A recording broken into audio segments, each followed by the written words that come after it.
You meet someone. They are kind, warm, they laugh at your jokes, they listen. You feel seen, safe, maybe even understood. And then, one day, out of nowhere, they accuse you of something insane, something you never did, lying, manipulating, being just like everyone else. You stand there stunned, speechless, not because it hurts, but it makes no sense. It's as if they were seeing someone else entirely, a stranger wearing your face. You rewind everything in your mind. Did I say something wrong? Did I miss a signal? Was I too distant? Too close? You question your own sanity. You question your memory. You even question your worth. But what if the problem was never you? Carl Jung once said, "Everything that irritates us about others can lead us to an understanding of ourselves." But what if some people are so terrified of that understanding that they would rather burn the mirror than face what's in it? This video is not about them. It's about what lives inside them, what they refuse to see, and what happens when they project that darkness onto you.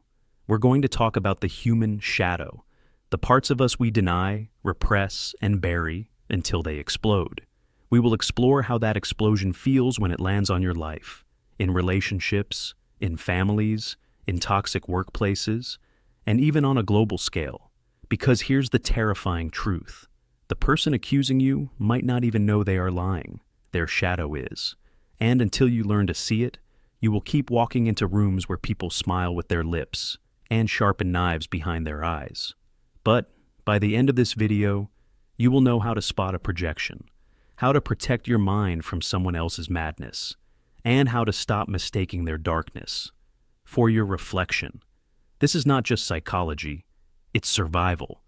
So, stay with me, because what you are about to learn might just save you from the next silent attack, the kind that does not leave bruises, but breaks something much deeper.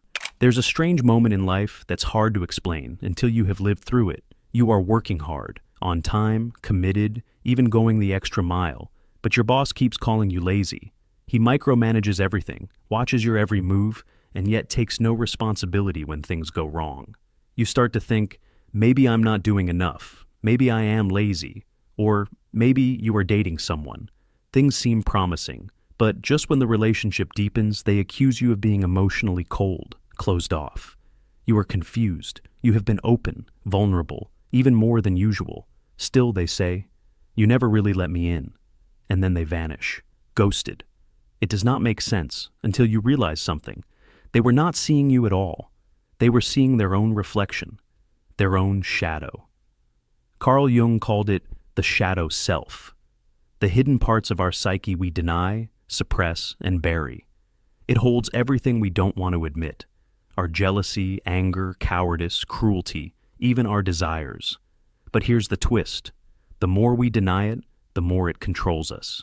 Because what we refuse to face within, we start to see everywhere outside. It's the boss who calls you lazy, because deep down, he feels incompetent and avoids accountability. It's the partner who calls you emotionally unavailable, because they are terrified of real intimacy. It's the person who accuses others of lying, because they have built their entire identity on deception.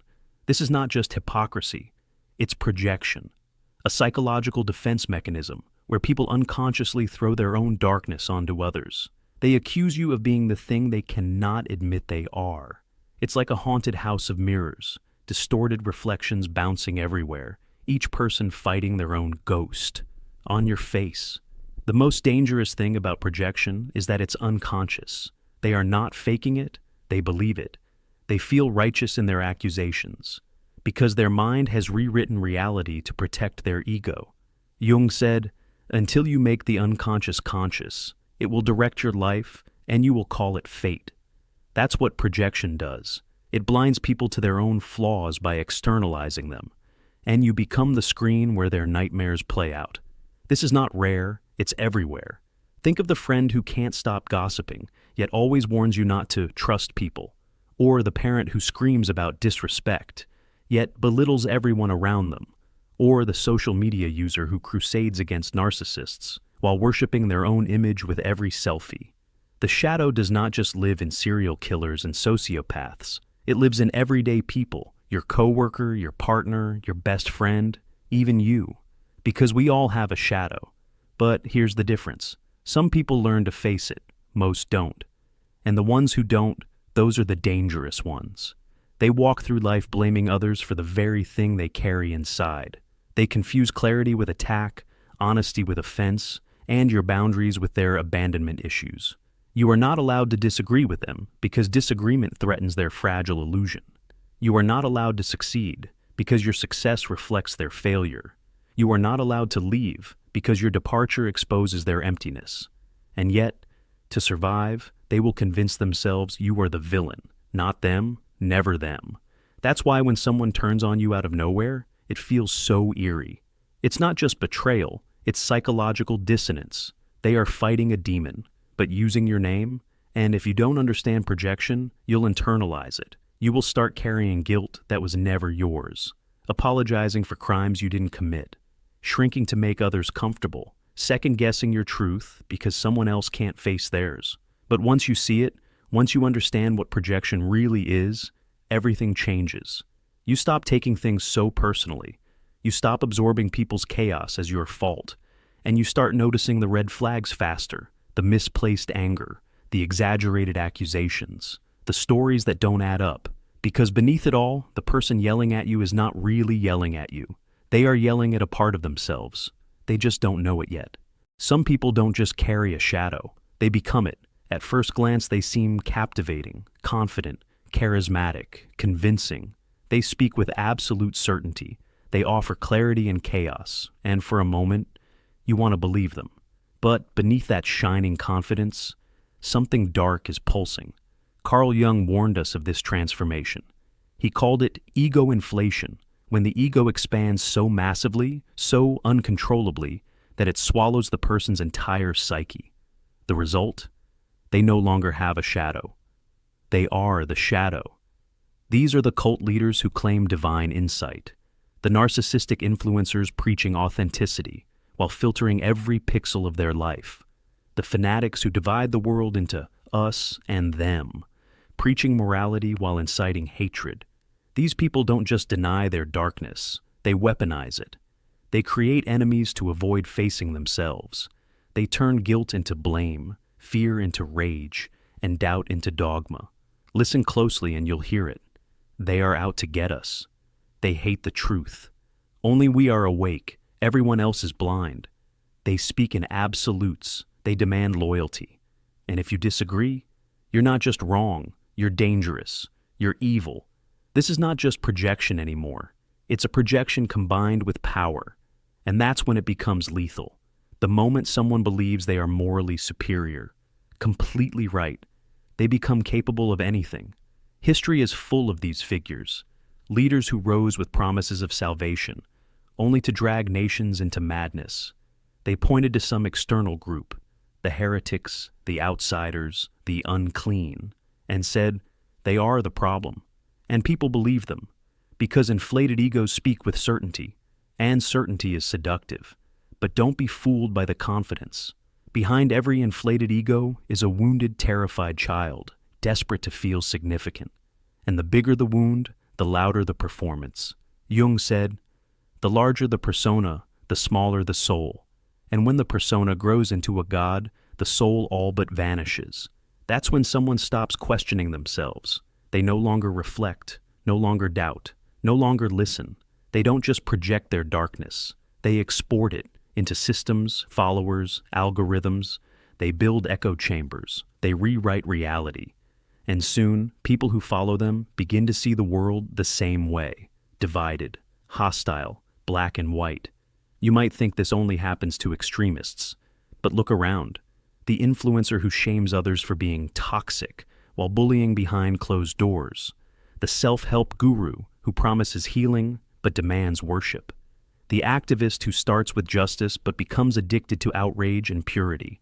The moment someone stops seeing themselves as human, they stop treating you like one. Because when someone's ego becomes godlike, anyone who disagrees becomes a threat. And threats must be controlled, silenced, destroyed.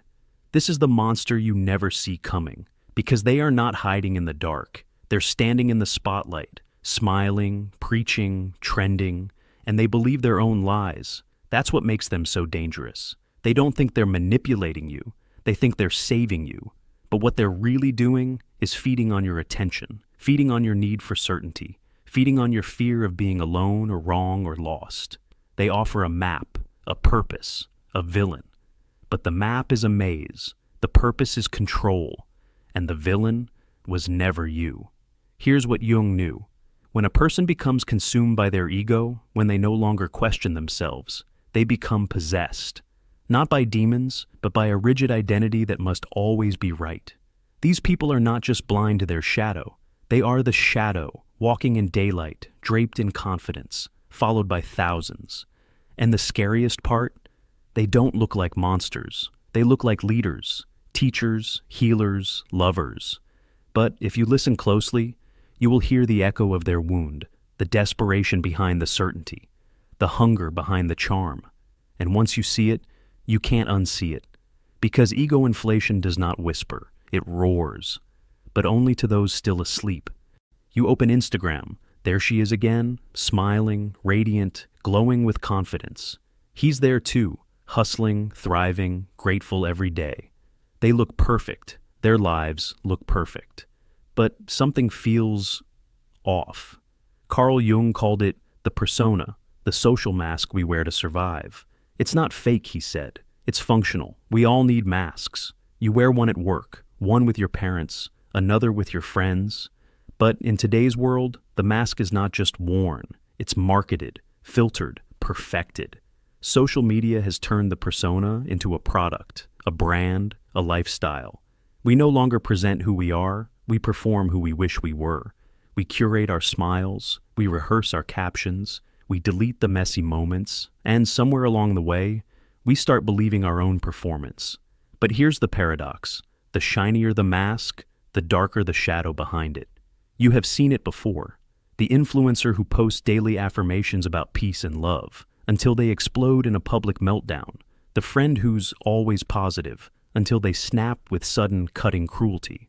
The guru who preaches humility while demanding silent worship. It's easy to think they are hypocrites, but what's really happening is deeper, more tragic.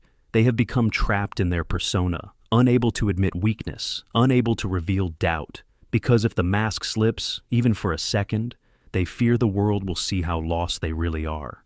Jung warned us, the persona is not the enemy. The denial of the shadow is. When someone builds their identity only around light, the darkness festers, unseen, unacknowledged, unloved, and one day it erupts. Not in private, but in front of millions. We are living in the age of the public mask, a world where everyone's smiling, succeeding, glowing. But behind the screen, people are crumbling. Anxiety, imposter syndrome, loneliness. It's the cost of pretending to be fine all the time. Think about it. How many times have you seen someone's feed and thought, why is not my life like that?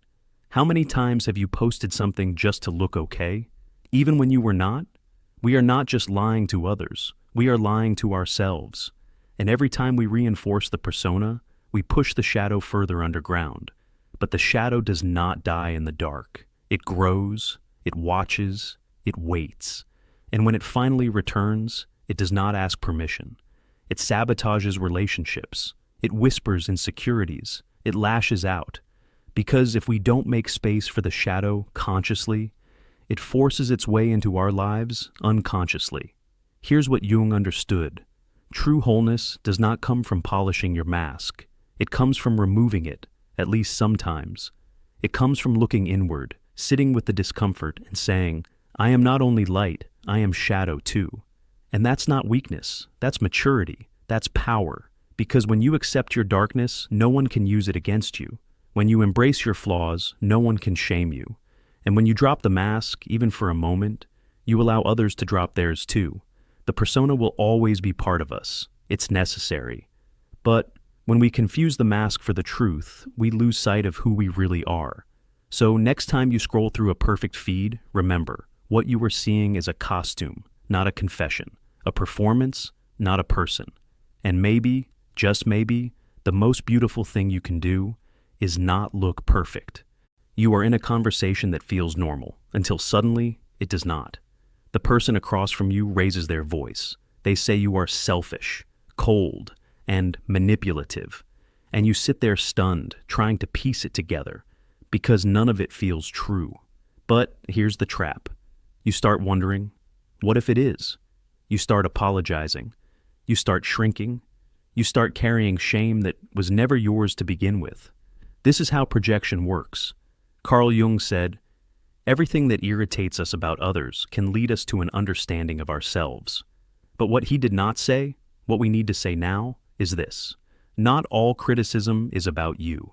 Sometimes it's a confession in disguise. So, how do you protect yourself?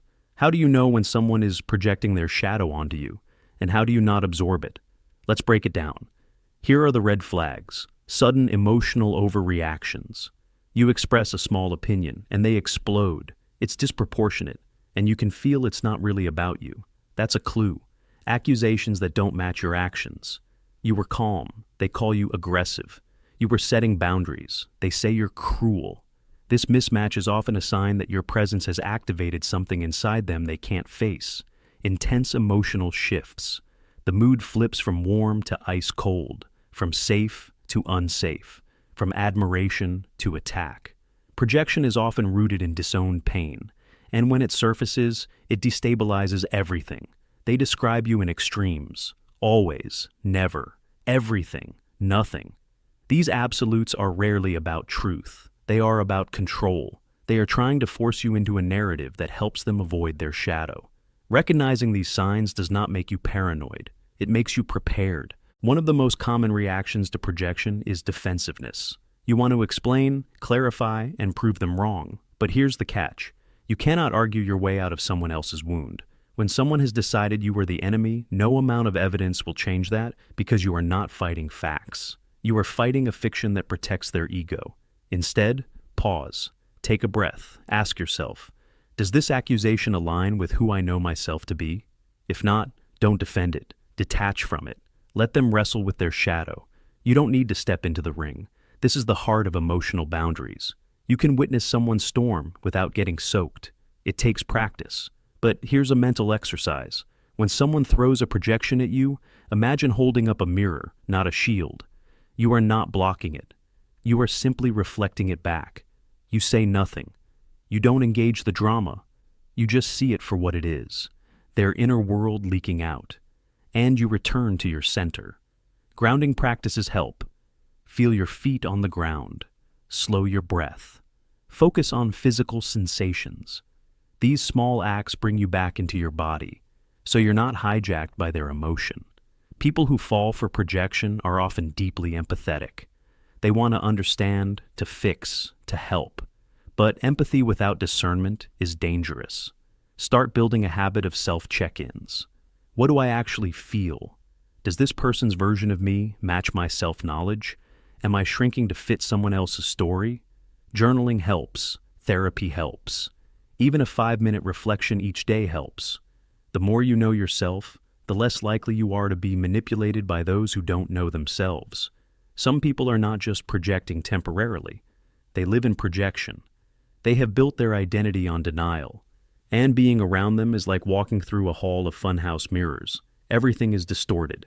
In these cases, the most powerful boundary is space. You are allowed to walk away. You are allowed to say, "This energy is not mine to hold." You are allowed to choose peace over proximity. Let them call it selfish. You will know it's sanity. You are not here to fix other people's wounds. You're not here to absorb their unprocessed pain. You're not a sponge. You're a soul. Projection is real, but so is your power. So the next time someone throws their shadow at you, don't catch it. Don't fight it. Just see it.